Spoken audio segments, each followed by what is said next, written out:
Welcome to the Agency Bud podcast. On the show, we talk to CEOs and founders, agency owners and business people about the challenges they've overcome and the steps they've taken to get to where they are. You can follow along at podcast.agencybud.com. On the show, we're going to be talking to somebody amazing. We're going to introduce that person in just a second. Don't forget to check out agencybud.com. Add in our software to your business and increase your recurring revenue with agencybud.com. Let's go and meet today's special guest.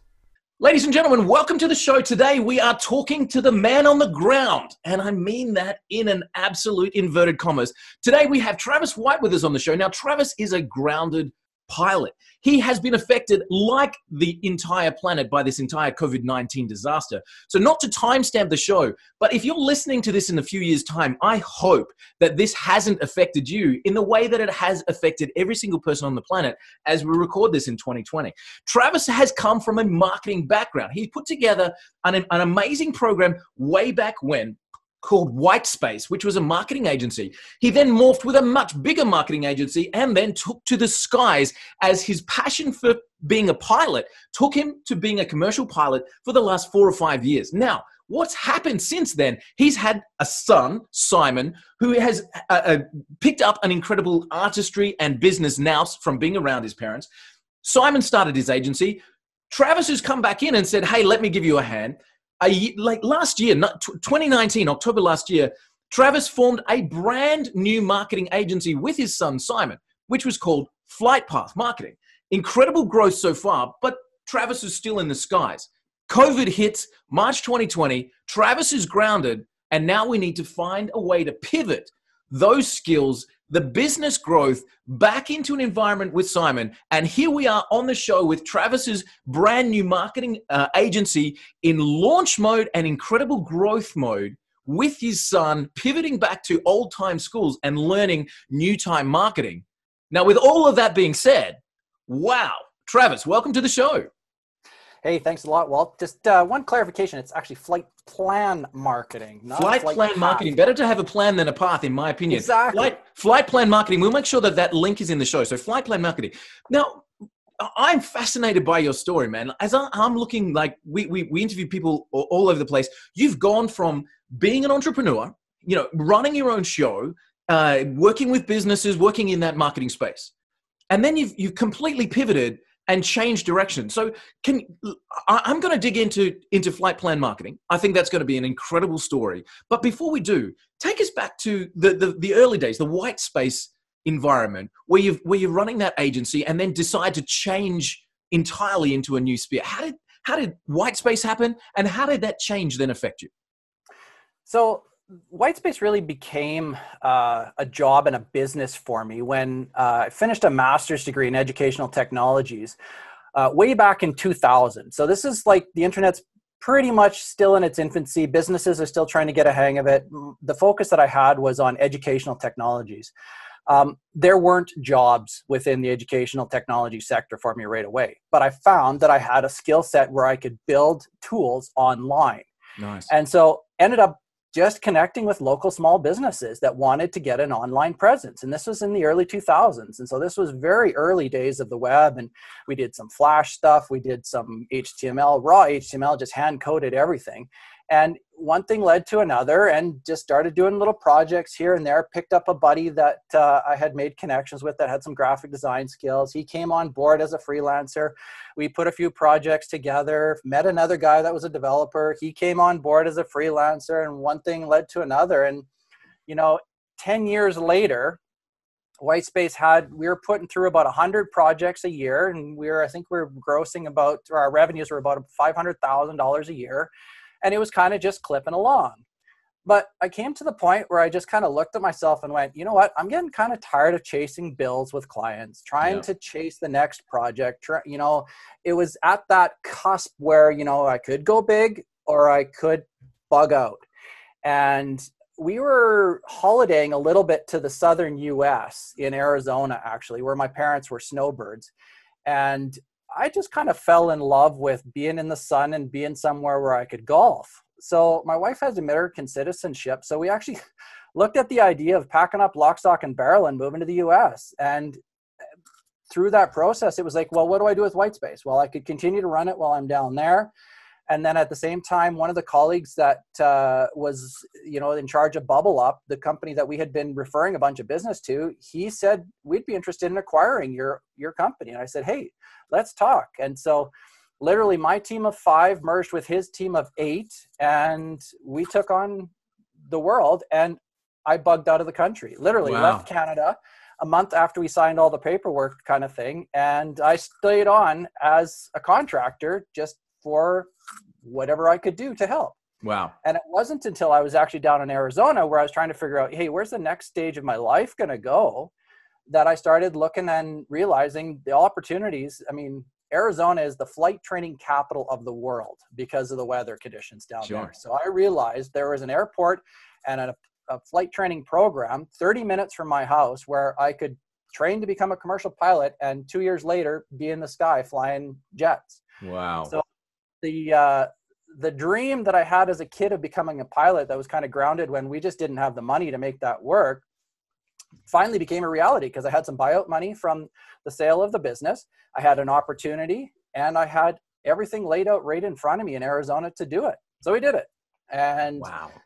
It was a no looking back kind of thing. And through the 5 years that I've been transitioning into this career, it was really fully planning on leaving the marketing world and digital world behind, but still dabbling. Let's put it that way. Sure. So pilots spend a lot of time on the ground, whether you're in a hotel room in a beautiful city and you get in there at midnight and you got to check out the next day at 6 o'clock in the afternoon, you have a fair bit of time in the place. So you're usually going out and walking around, but then when it's rainy, you can't do a whole lot. So I'd flip up my laptop and was teaching myself some new skills and that. So I could never get that far away from it, I guess is what I'm trying to say. But the flying was definitely where the passion was. Wow, I love it.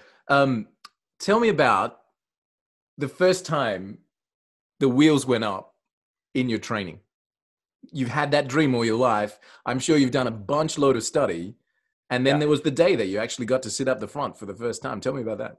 It was quite something. I got up as a kid a couple of times. A buddy of my dad's had a float plane, and he would come out to the cabin a couple of times and took us up for a ride. And that was pretty cool. I don't think I ever got to sit in the front seat back then, but when I started looking around at places to start my flight training, everybody said, well, have you been up in a little plane before? And I said, yeah, but I haven't been up for like 30 years. They're like, well, you need to get up in a plane. So I went out and did one of these things they call a discovery flight, basically, where they pair you up with an instructor and they take you up and they take it off the ground, but then they say, here, take the controls. So you take the controls and you're literally up there and you're 5,000 feet up and you're looking down and you can see the golf courses and the green and stuff like that. And you're just doing this and the plane is doing that. And it's just the coolest thing in the world. And then he comes back and he's like, well, do you want to see a touch and go? And a touch and go is cool, where you come down, you're going to land, you touch the wheels, and then you fire it back up and you take off. Wow. So he executed that, the instructor, and I was hooked, literally. In the middle of that touch and go, I was hooked. This is what I was going to do for the rest of my career. He looks over and goes, you thumbs up? And I'm like, yeah, 2 thumbs up. So put your thumbs down, put them back on the yoke, man. Yeah, exactly. Yeah. Wow, that's awesome. So then, it's a couple of years journey from that hooked moment to getting a full license from there. Yeah, I had no idea how long it was actually going to all take. Like, I had my licenses within 6 months and 250 flight hours.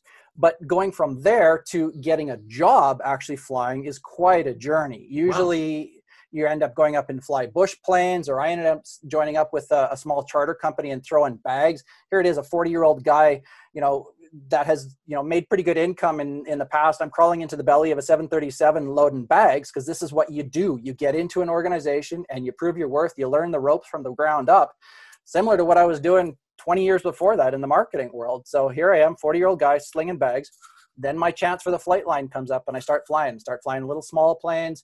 We put 6 people in the back, fly those, up to fishing charters, oil camps, stuff like that. A couple of years later, start flying planes with 19 passengers in the back. Now we're doing a little bit bigger trips. We're going out to the coast. We're taking fishing trips. And then from there, it was building the hours. And it was all about getting to the magic hours of 1,500 hours. And at 1,500 hours, I was able to apply to the big airlines and got on with WestJet, one of the big airlines in Canada here, flying their regional routes. So I now fly a plane that holds 78 passengers, and we go pretty much all over Canada. Wow. Travis, I remember when my first daughter was born, and somebody mentioned that this would be the case, and I didn't realize it would until it happened. That day when I took her and my wife, of course, home from the hospital. I'd been driving a car for all of my life, I guess 20 something years. But having a little person as a passenger in the back completely freaked me out. I remember that drive because it was the most tense I've ever been behind the wheel. How was it when you had passengers in the back? The funny thing is, you don't even think about it. Is that right?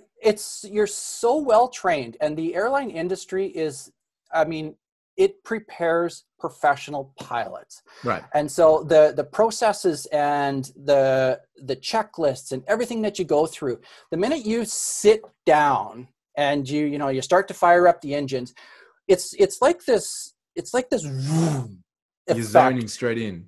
You're just zoned in, and I would almost probably equate it, like I've been a pretty good golfer all of my life kind of thing, and I've found that the best games that I've ever played are when you're in the zone. You don't even notice the people that are walking on the side, or you don't even notice the guy that you're playing with as he sneezes or something like that. You're just in the zone, and I've really felt that ever since that first day that I got in that commercial aircraft, is that you're in the zone. The simulator training that you go into, and you spend hours and hours and hours in the simulators, it is from your seat back forward, it is the aircraft.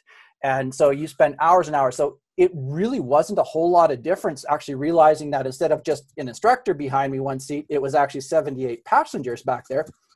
No difference. Didn't even faze me. No faze, because you're in the zone, and whatever happens, I've had all kinds of stuff go sideways on me when you're flying, and you're just in the zone. And, I'll get back later and friends will say, well, did you get panicked about it? Like, what did you think about this when you couldn't get your gear down, or you couldn't get your gear up, or what'd you do? You're so trained that you literally pull out the checklist and you start working your way down. Wow. The airline that I'm at now has an extensive training program, and it's world renowned, their training program that they put people through.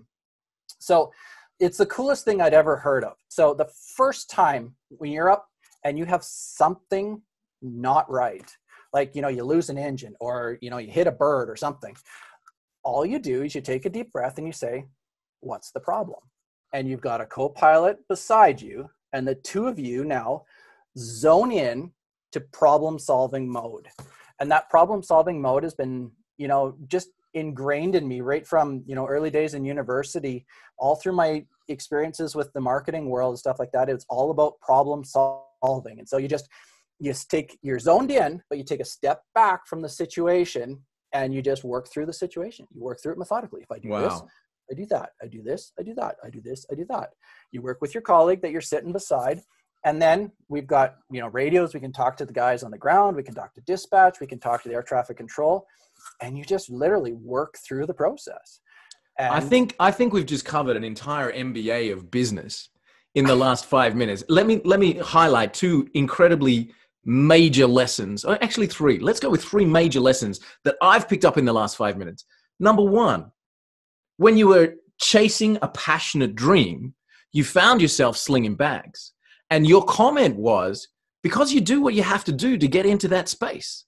And that can be absolutely lesson number one. Lesson number two, the professional world revolves around ingrained training and incredible checklists. Let that be lesson number two, because then you can really build something that you can depend on when you're 5,000 feet up and something goes wrong, right? And lesson number three, which I find just, as I said, this is the honors part of the MBA in marketing and business, is that when faced with a problem, the question is, what is the problem? And the solution is known. And add your PhD to the degree that I'm talking about, because then you talk about the fact that you've got people on the radio that you can reach out to. So we focus on the problem. We focus on our knowledge and the checklists and the skills that we have. And then at the same time, we reach out to the people around us and say, help. And with all of those things put together, A, we save lives, and B, we land safely, and C, we get to do it all again next time.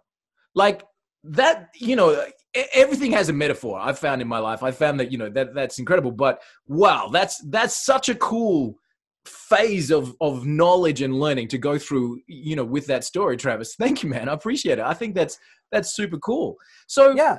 I think that's absolutely amazing and stunning that has come such a fruition. I want to wind back though, like maybe 10 minutes in this conversation when you were talking about Whyte Space.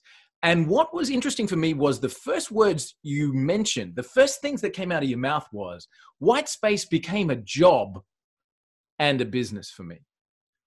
And when I heard you say that, I went, ooh, something there to an entrepreneur feels stale.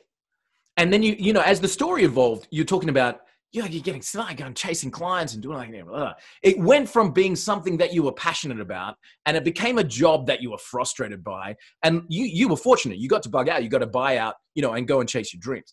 But can I ask you now? Now we're going to talk about this pivot a lot more because I think that's a fascinating topic. But now that you are back into a business owner entrepreneur mode, what have you learned from those days at Whyte Space that you're now taking forward into Flight Plan with your son and trying not to repeat some of those mistakes from the early days? You know, I think it boils down to really two main things. Number one, it's all about the team that you put together. So right now it's Simon and I taking on the world. And I got a few guys that are in the back of my mind that I would like to bring on at some point. We read the book, Good to Great by Jim Collins in the early Whyte Space days. And there was two concepts in there that I really honed in on. One was his hedgehog concept, which was the fox is the main predator for the hedgehog, and the fox has all these different tricks that he can do. But the hedgehog has got one trick. His hedgehog trick is to turtle, and then he can protect himself. So for us in business, it's always been about taking a problem-solving first mentality into every project. And so that's been key, is solidifying, no matter what project that you take it on from a problem-solving perspective. And you just heard my passion, how problem-solving has just come out in flight and in business and everything else. So that's number one. Number two is it's okay to say no. That was a problem that I really had in the earlier days with Whyte Space, is we kind of grew pretty quickly, and then I brought people on board, and we got to the point where you couldn't say no. And that was tough. And now I've realized the pains of not saying no, and that the pains are way outweigh, you know, the benefits. So now I am saying no to projects, to clients, to offers from colleagues and stuff like that, because it helps keep me in the zone, because you don't have all this noise that's out there.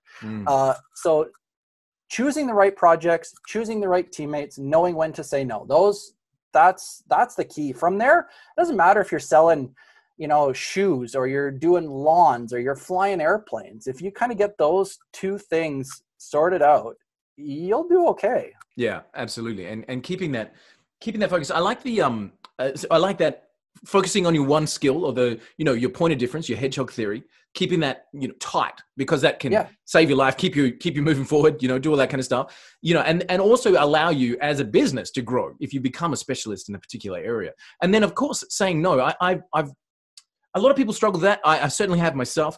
And here's the reality: if you say yes to a project that's not quite right, now your time is completely blocked, where you could have had that ability to bring in the projects that were right and do an amazing job.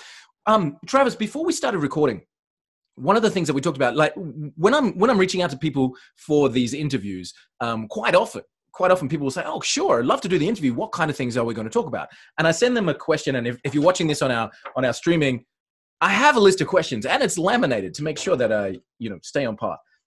We never get to those questions because the conversations are so fascinating that just kind of they go down that natural path. But Travis, you were the one person that actually responded to those questions with beautifully written answers to each one of those questions. And I asked you if we could publish those along with this interview. So guys, make sure that you track down this interview on our actual site and read through Travis's answers, because some of the first answers that you bring up are amazing. And I just want to focus on one of them. You talked about in your answers, and again, I'm not going to spoil the surprise. Okay, I want you guys to go and read Travis's answers because they're fascinating. But one of the answers that I loved was, my question written was, do you remember your first client? And you said yes, and then you told me how that first client came to be. Can you relay that answer for me? Because I think in terms of starting businesses and in terms of getting the right clients at the beginning and growth and all the kind of things that we want to focus on, your answer there about how you met that person and then how that became a client and a golfing buddy, is something I think a lot of people would benefit from. How did that all come together, the first client? So I think you're referring to the first client that I had with a realtor in that networking group. Yeah. So I was actually out at just an event for small business owners, and met with this fellow and struck up a conversation. He said he was a part of a networking group. So I was going to a Chambers of Commerce thing, which was this loosey-goosey group of business owners in a town. And there's 10 realtors and 5 mortgage brokers and 6 guys doing websites and all that kind of stuff. But this guy, he pulled me aside and he said, you know what? I think you'd be a great fit for our other group. And this other group was called BNI, Business Networking International. And the whole difference maker in this organization is that there's one realtor, one mortgage broker, one web guy, one guy doing blinds, one guy doing plumbing. And so it's a really focused group. So the client, the fellow that actually brought me to the meeting, quickly became a client because he saw the value that I could bring to the group. He saw the value that, how I was interacting with him. And it was really cool how that unfolded, because your question was about how did I prospect my first client? And it was kind of interesting how it was really a matter of just working on relationships that this fellow became a client. Now, the reason I wanted to highlight it, Travis, sorry, I didn't mean to cut you off. Yeah, no worries. I mentioned before, we've interviewed a lot of people, and I actually did a specific post on this one thing, which was at 9 out of 10, and I'd probably even go 9.5 out of 10 times when we ask an agency owner, a business owner, if we took you out of your current environment and we put you in a foreign city and we told you to get started again, what would you do? 9.5 times out of 10, that person, the first thing that comes out of their mind is, I'd get involved in a networking group. I'd get to meet some business people and I'd start forming those relationships. Now, the reason I wanted to highlight that in your answers was because now you've gone from Whyte Space. You had an agency that you ended up, selling, going through the pilot route, as we talked about. And now coming back to 2019, you've put the marketing hat back on again. You've formed a new company with your son, with Simon. And I know the answer because I've got your written answers here. But tell me, as you started this new company, how did you start to bring new clients into that new environment? What was your first move?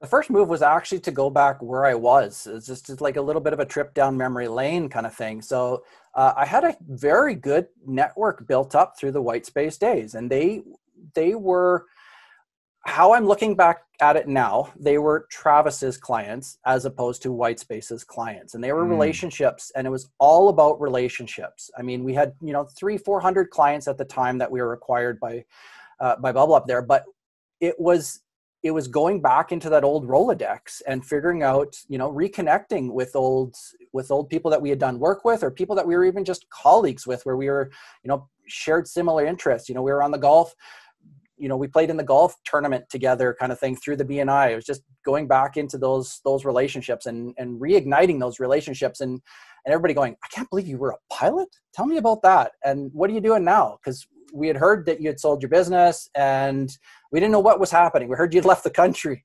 Yeah. Well, I did several times a day, actually. Yeah. So, and they're like, you know what, you got a great network here. I think, that's the place to go prospecting. So that has been probably the first place where I've started prospect, is just going back into diving into old relationships. The second one is there's a ton of other pilots also on the ground right now. Now, this is fascinating. And these guys are not seeing their way back into an airplane in any time soon. So these guys are pivoting on their own. So we're actually forming little cohorts with, pilots that are, starting a deck building business, starting a guy. I'm working with a pilot that's writing a book. Fantastic. There's other pilots on the ground trying to pivot too. And And they're really relying on me because I've done this before. Yeah. I've done the pivot, I've done the build before. And so I'm now actually finding that, I'm getting asked, not necessarily always about, digital marketing projects, but how do you build a business kind of stuff. Absolutely. So I'm doing some coaching, showing guys, where to go, what's the difference between a sole proprietor and a corporation? How do you get the right accountant on board? Those kind of things. So in the last even few weeks, these kind of conversations are coming up because there's guys looking to pivot and they want somebody that's been there and done it. And so, wow, I love it. So let's talk about the pivot. You'd always, as you mentioned, you're in the hotels, you flip open the laptop, you're skilling up. Starting, I think flight plan was October last year, if I'm remembering that right. Corporation formed in October. Corporation formed in October. So probably there was some projects. Okay, hey, we better put the right hat on here and, get everything in play. So, this is kind of just running on the side. Simon's taking the main lead. You're doing a few bits and pieces for fulfillment here and there. And then 2020 hits. And you get that call, email, I'm not sure how it happened, dragged into a meeting room. The whole world's going to ground and the pilots along with it. How was your mindset on the day that you got stood down? It was really, because it kind of all happened over a period of time. There was, we were unionized. So it wasn't just an overnight kind of thing because there was contracts already in place. And so sure, the pandemic, could, trigger off the act of God clauses to free everybody from contracts. But WestJet really took a pilot first approach to it and said, okay, we're not going to just do this willy-nilly. So it kind of evolved over a period of time. And one of the first options that they actually gave was a voluntary layoff option to the pilots. Mm-hmm. And so I actually threw my hand up for that. But because I knew that I could probably, with the skill set, jump back into something in the digital world. And I didn't get it because I was still low enough on the seniority list that I didn't actually get the layoff. And so I ended up having to go and fly all of April. And so instead of an 80-hour flying in the month, we flew like 30 hours. So it was crazy. So there was a lot of times where we're, up at the front of the aircraft and there's 2 passengers on a 78 passenger plane in the back. We flew even empty legs. We flew 1 passenger on a 2-hour trip and brought nobody back. Wow. And so there's 4 crew on board. And it was in a bunch of those flights in April where it was like, this is real. Like, sure, I might have gotten, off unscathed for the first round, but I knew that you can only fly so many empty planes before they realize that they're going to start chopping flights. And they did. They just started chopping flights. And so I remember actually being on one particular flight with a new captain that I'd never flown with before. And we were both kind of looking at each other going, we're expecting the call or the email any day now because the layoffs are coming. They just have to be coming. And so we were flying up it was a night flight. We're flying up and we just talked about like, what are you going to do now? Yeah. And he was talking about that he was, he had been involved in doing some teaching. So offering some courses to pilots and training. And he's like, so what are you going to do? And I'm like, well, I kind of got this thing that I've kind of been, growing for a while. I think I'm going to have to dive back into that. And it was really in that conversation that the two of us had where we realized that we both had backup plans. Nice.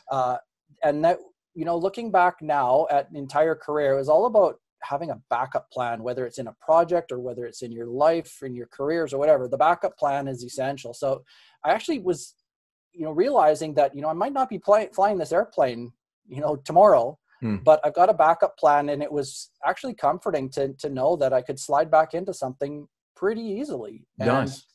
It wasn't a never like an, oh my goodness, like, what am I going to do next kind of thing? Honestly, I went into problem solving mode, right? Yeah, of course. You go into this and you do this and you do that. You use the word comforting. You were okay with what was about to happen. Like you already had that. Okay, I'm going to be okay. I know a lot of other people haven't been in that situation and my heart goes out to them. But you use the word comforting. You were comforted by the fact that you had, okay, cool. I've got skills. I can turn those skills around. Your colleague, looking at teaching, has he gone into that space? Is he okay? I haven't talked to him for quite a while now, but he was in the flight training world. So again, it's everything's all, I hate to use the word analogy up in the air, but it really is like nobody knows what's going to happen. Like entire departments, recruiting departments don't exist in airlines anymore. Yeah. And the craziest thing happened because in March, the start of March, there was an incredible shortage of pilots in the world, to the point where airlines were panicking on how they can get people trained up fast enough to fill these airplanes, to fill the flight loads. Wow. So we went from a severe pilot shortage to a severe pilot surplus in 30 days. Yeah, 2 weeks. Less than that. In literally 2 weeks, when those first diagnoses happened in North America, and we realized that we're in Canada, everything that happens in the States comes to Canada eventually, and it was just a matter of how quickly could those dominoes fall, and it literally went boom in 2 weeks. And we went from 2,500 pilots at WestJet down to about 400 pilots. Wow. And literally over a course of about 30 days, with the layoffs and the leaves and stuff like that, they dropped a significant portion of their pilots. Wow. So highly trained people. And this is not just the pilot industry. It's not just that particular company. It's every airline across, it's every hotel, it's every, tourism-based operation, it's every restaurant. Like, the devastation's massive. So, Travis, can I ask you about the actual day that you got the call or the email or the meeting or whatever? How did that happen? Well, funny thing is, I have it right here. And you got the letter. I got the layoff letter, and it sits on my wall. So I knew the layoff letter was coming. Yeah. And actually, I think I got it when I was driving home from the airport the day that I flew with that captain. That's wow. So you'd had that conversation on that day. Had that conversation. We knew that it was coming. Yeah. When you're up in the air, you're disconnected. So for 2 or 3 hours at a time, we weren't able to hear what was buzzing in our pilots group on Facebook or to see our company email. But we knew that something was going to be coming within that time. So got that email. First thing I did was did this. I made myself a layoff to-do list. Fantastic. And literally, the email came, I pulled out a sheet of paper, and I wrote out my layoff to-do list. And it was everything from setting up my home office, because nice. Yep. I really didn't have a place to do anything with. I needed to start the EI applications, because I didn't know what that was going to do. I even put on here, change the oil in the car, right? Absolutely. Like, I just needed you need to be able to get to a client. You need to be able to get to a client. But I needed to have my checklist of things to do to keep me focused. Otherwise, you just end up not being able to get out of bed in the morning. You just stuck in inaction. And I'm an action kind of guy. So I needed my checklist. And I've gotten everything checked off on here except for 2 things. I don't think I'm going to get my summer tires taken off the car, because it's midway through the summer already. So that just didn't work out, because it cost a fair bit of money to get the tires changed over. Sure. And the other one was, there's one exam that I need to take in my pilot, my very last exam that I need to take. And I can't even do that right now. It's to study for it and to take that exam, because the organization that administers the exam isn't even open right now, because the civil servants aren't manning the offices right now. So I've got that one left on my to-do list that I really can't check off, and it's making me crazy that I can't put that final. I love it. Now, one of the things, again, that I wanted to refer back to the list of questions that you sent through, again, which to me reads like the manual for getting started in business. The last part of that question and answer series, you talked about your plans now for flight plan marketing, and you talked about the growth, the revenue target, and you talked about then the plan of handing over the reins to a GM, along with Simon in a role where you're able to build an asset to a particular revenue level, take a step back from that asset, and get back in the air, obviously, when all of that comes to pass. I think from a business owner's point of view, and I just want to focus on this for a second, I love this ability of entrepreneurs to create an asset from nothing. From nothing, you can create an asset over a few years that then has an incredible saleable value or ongoing revenue income stream, and you can then go and do the next part. Yeah, the next path. You've got a plan, like flight plan marketing. What an incredible metaphor again. You've got a plan not only for the takeoff, for the journey, for the destination, for the landing, and for the walk from the tarmac back to the hangar. You literally have a plan from takeoff to exit, built and ready to roll. Do you find that keeps you focused? Yeah, entirely keeps me focused because again, it's that plan, it's that guide. Because when, you know, if I can't meet my sales targets this month, I I don't need to slip into panic mode, because I know that the plan is there. The plan is solid. I've done it before. It's a matter of just going back to the basics and trusting in the plan. Nice.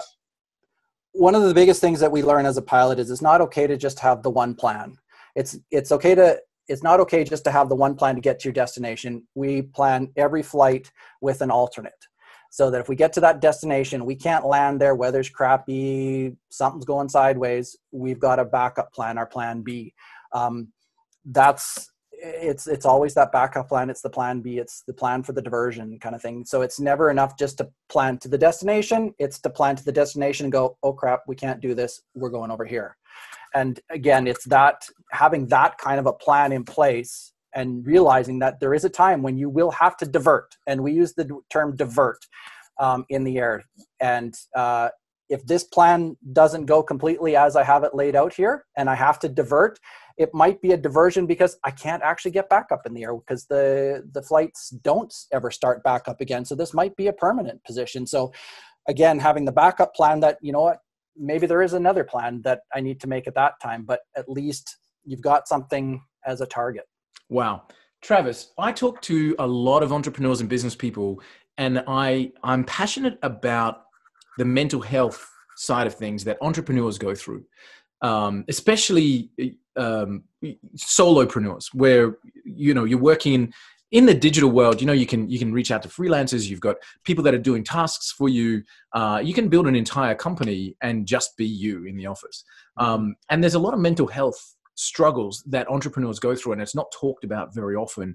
And the majority of those, in my opinion, come from two main areas. And again, this is my opinion, this is not clinical, but the two main areas that create those mental health issues are, number one, anxiety from a I don't know what's going to happen. I don't know how I'm going to solve this.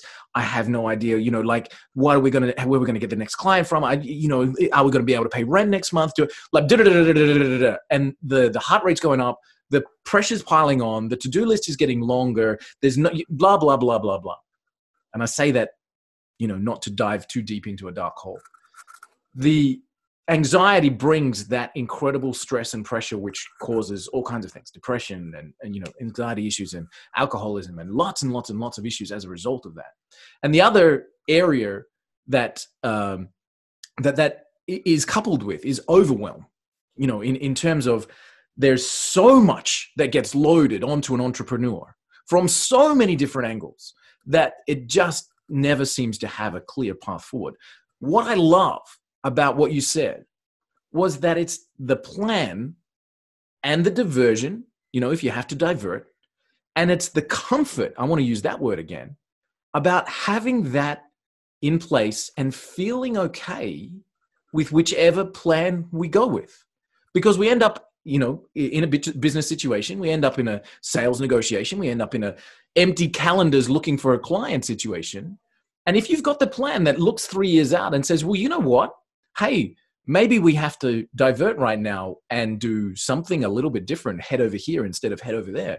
The reality is that's okay, because you already have the plan that says it's okay. You know, and when you land on the ground and you're in a completely different airport, or you're in a completely different state, and maybe that's permanent, the comfort, I can see it coming through the video that we've got here. I can see the comfort that says, you know what, that's okay, because we get to take off from a different place. Again, using that metaphor, we get to recreate another plan. We get to redo the thing, and that's okay because we can manage to get through it. I think that kind of wisdom, that kind of calming effect is something really needed, not only in a marketing space and a digital space right now, but in an entrepreneurial and a business space. As we look at what's happening around the globe, that ability to take a step back. And I hope, guys, if you're listening to this, you're on a treadmill somewhere, or you're in the car driving, maybe you're watching this, you know, I hope you can take that advice from Travis, you know, put things on autopilot just for 2 minutes,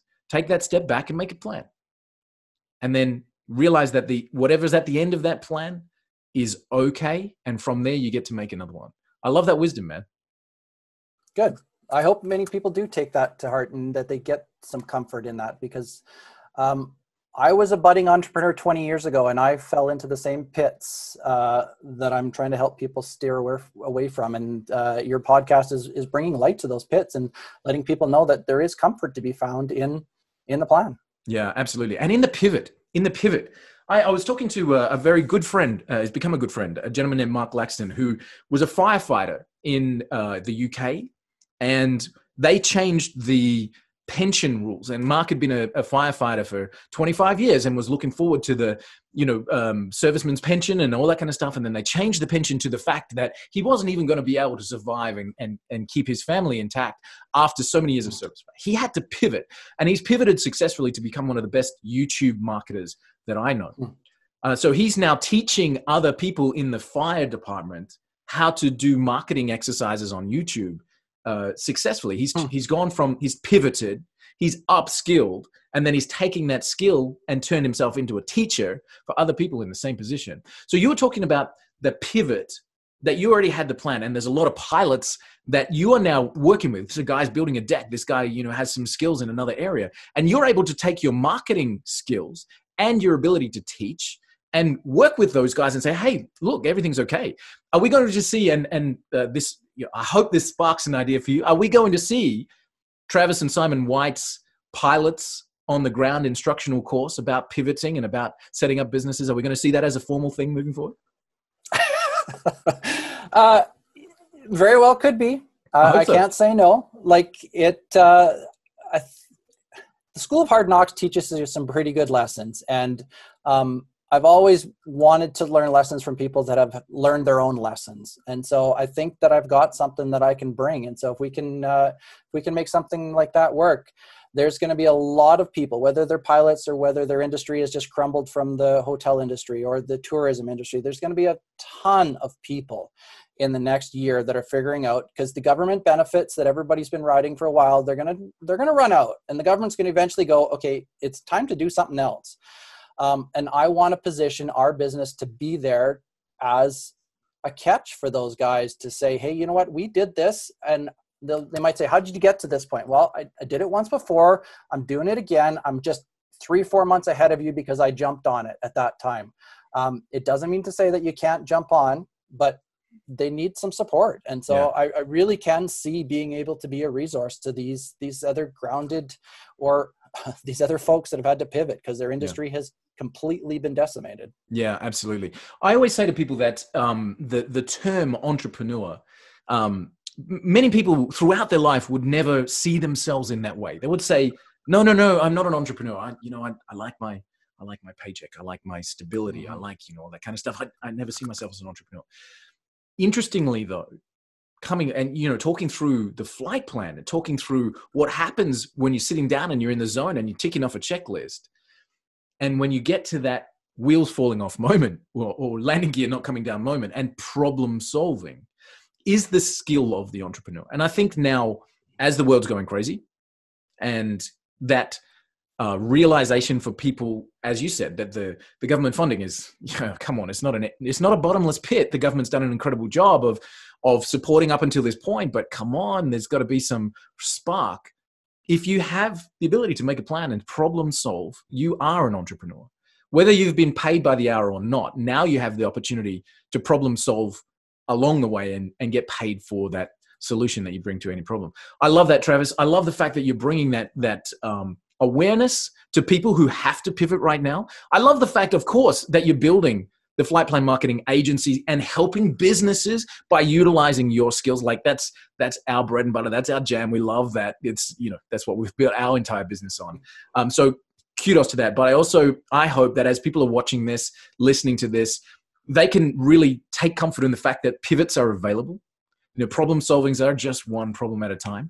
And of course, you can reach out to Travis. I noticed that you are not a prolific tweeter. Your last tweet was in 2017. It was about a beautiful view from somewhere. I think the view now is going to be changing, but the beauty certainly is not going to go anywhere. How can people follow along with flight plan marketing, with you guys, with what you're doing? Is there an opportunity for I've loved this wisdom, by the way. So that's why I would love for other people, if you've enjoyed this, to be able to see, that there is an alternate airport that you can land in right now. Let's keep that metaphor going.